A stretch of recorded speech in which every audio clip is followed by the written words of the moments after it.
So a lot of users come into the vinyl topic and ask, hey Vinyl Beards, I want to start listening to records too.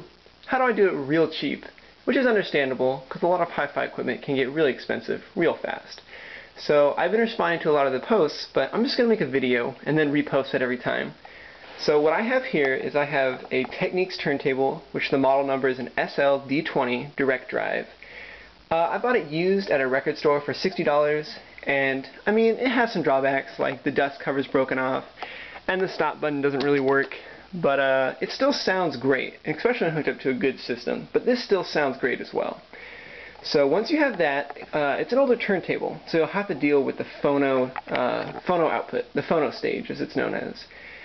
Most receivers have a phono preamp built in, but receivers can be really pricey, easily $200, if not a lot more. So what I did instead is I did some searching, and I found this, which is a phono preamp on its own.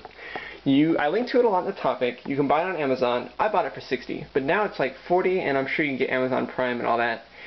So you just order that, and when that arrives, you take the audio cables, which unfortunately are permanently attached to this table, and you plug them into the in here, you buy a second set, and you plug them into the out, and now here's the crucial part.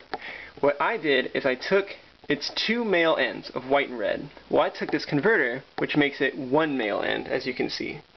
Then I took this gold piece, which is a male to female, and then I plugged it in, and then, that looks familiar, it's a computer speaker cable. So I plug that into the female end, and it goes directly into my subwoofer, which goes into these computer speakers.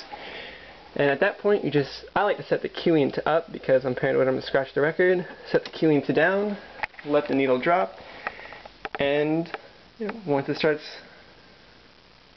it'll sound like this.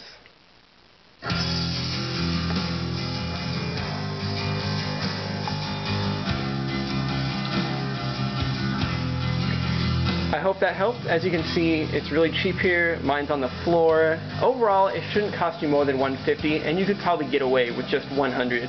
If you don't have any speakers, you can go on Newegg.com and get some real cheap, but I assume that most people do have at least some decent pair of speakers.